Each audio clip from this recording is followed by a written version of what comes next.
वाळू चोरी करणाऱ्या जेसीबीसह 2 वाहनांवर रावेर तहसीलदारांची धडाकेबाज कारवाई। आपण पाहत आहात पोलीस राऊंड न्यूज।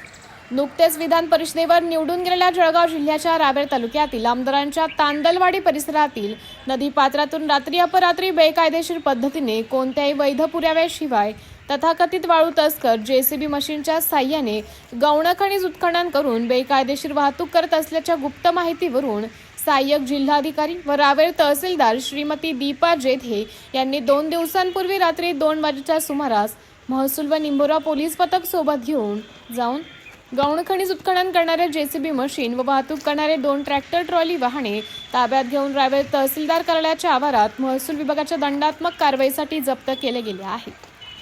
या जोरदार कारवाईमुळे वाळू चोरांच्या कुंड्या गडबडल्या असून अनेक वर्षापासून टेबल बदलवत रावेर तहसीलनं सोडलेल्या एका अधिकाऱ्याच्या कनेक्शन यादीतील या जेसीबी आणि 2 ट्रॅक्टर वाहनांवर कारवाई झाल्यामुळे ही कारवाई खूप विशेष कारवाई ठरली आहे।